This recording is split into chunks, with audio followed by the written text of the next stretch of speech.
Baik, kita akan melanjutkan di modul B5.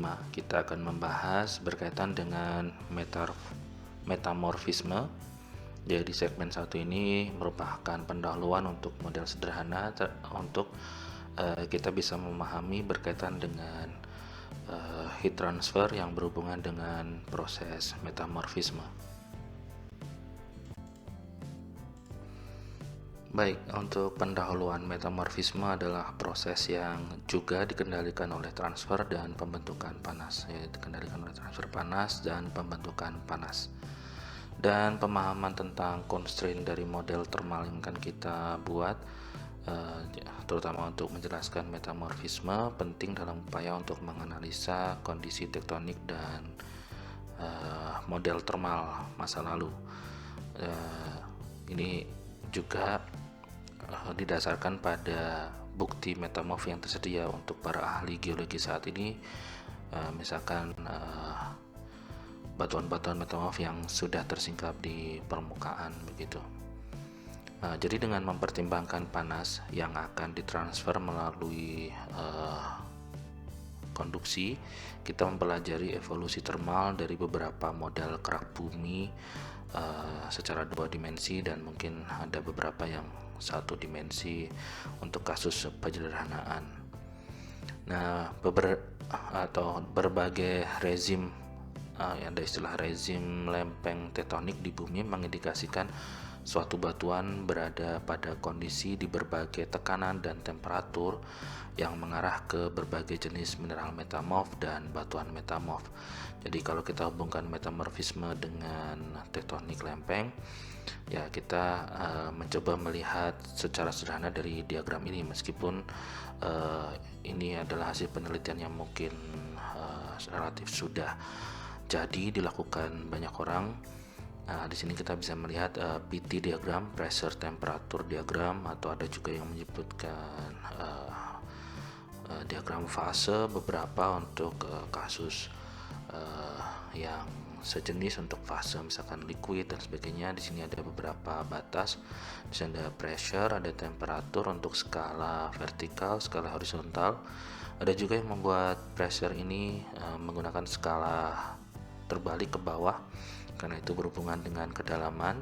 Jadi tekanan meningkat seiring dengan kedalaman, maka biasanya ada juga yang membuat PT diagram itu kembali ke bawah, atau juga ada yang menggunakan skala kedalaman.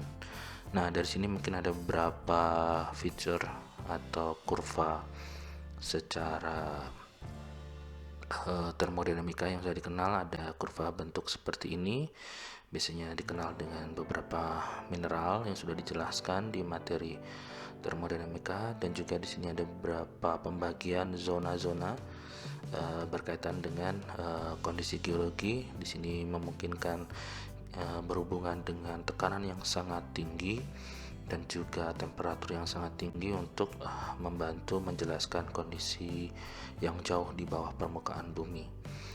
Mulai dari ada istilahnya zona subduksi, ada kraton atau kontinen yang stabil, ada violet source, ada orogens, ada tempat pendinginan atau cooling orogen atau orogen yang sudah mendingin, kemudian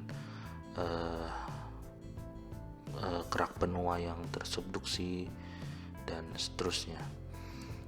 Jadi dari sini istilah dari tectonic regime itu muncul, yaitu suatu bagian atau suatu tectonic regime adalah bagian dari bumi yang kurang lebih seragam dalam struktur, dalam komposisi batuan, dan dalam prosesnya.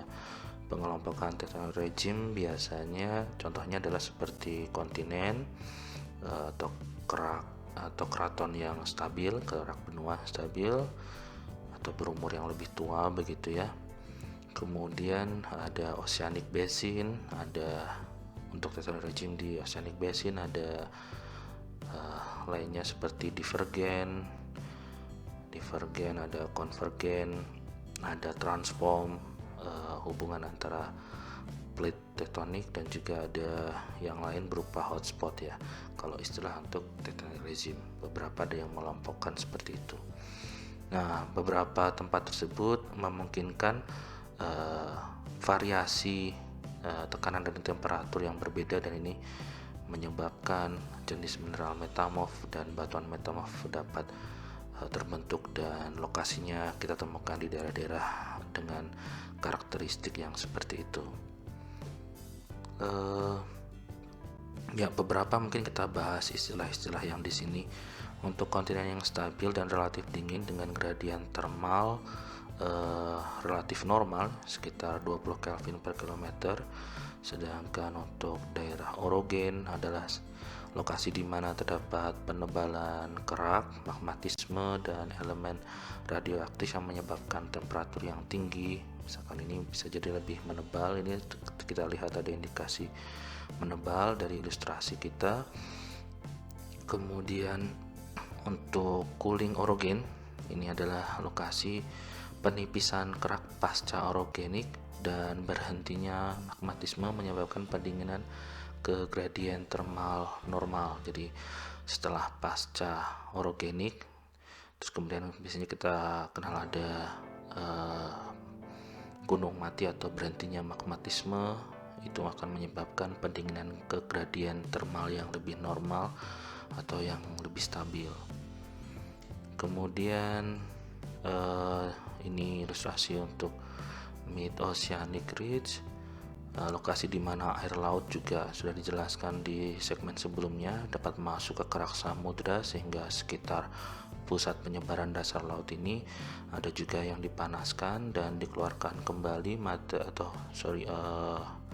dikeluarkan kembali untuk air lautnya karena ada sirkulasi konveksi misalkan karena dipanaskan. Dan di sini mungkin ada lokasi yang menyebabkan metamorfosis atau metamorfisme derajat rendah.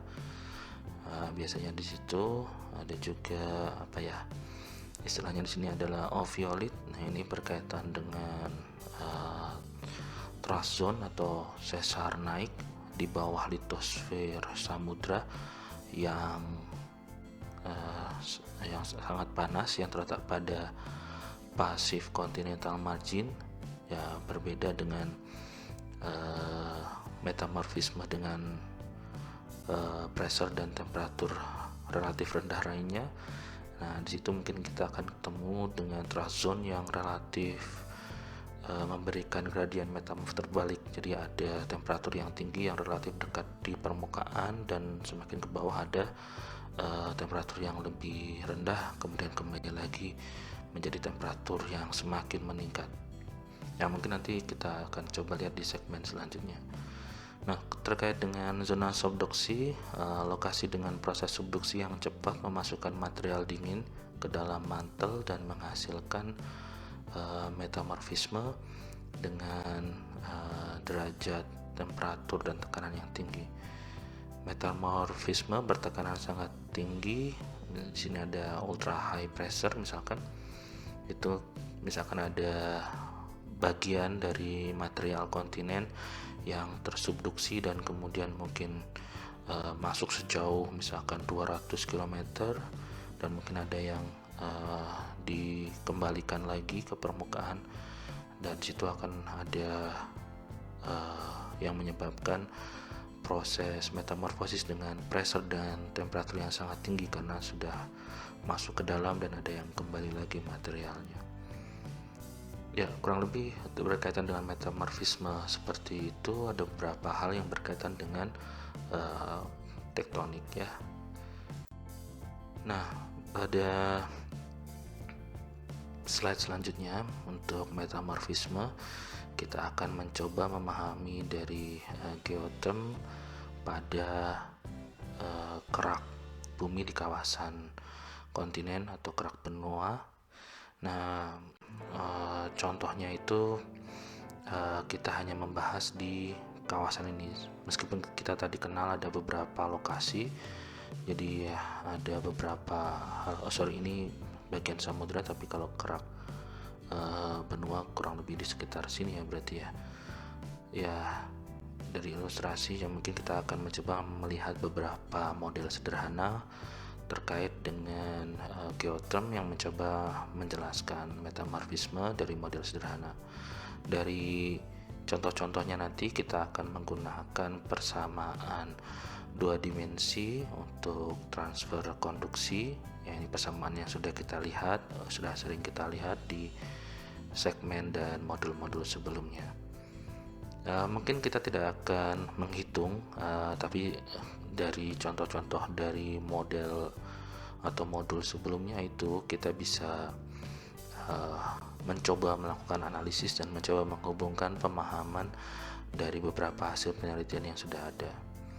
Dan beberapa hal mungkin yang terlibat untuk metamorfisme yang belum dibahas itu berkaitan untuk erosi dan juga sedimentasi. Itu juga memungkinkan untuk diselesaikan secara numerik dengan metode finite difference. Nah, nanti kita akan coba lihat contoh-contohnya.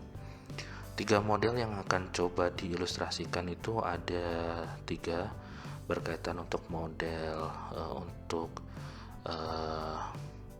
metamorfisme yang terkubur atau yang sudah berada di bawah permukaan karena pengendapan atau ada sedimen yang di atasnya, atau burial metamorphism. Sedangkan yang kedua berkaitan dengan model untuk intrusi ketika ada panas di sini dan mungkin akan mempengaruhi di sekitarnya. Kemudian ada juga untuk model overthrusting atau sesar naik yang sangat besar, biasanya berhubungan juga dengan metamorf, berkaitan dengan sesar naik di zona-zona kompresi kurang lebih seperti itu, atau ada juga yang berhubungan dengan zona subduksi berkaitan dengan overthrust.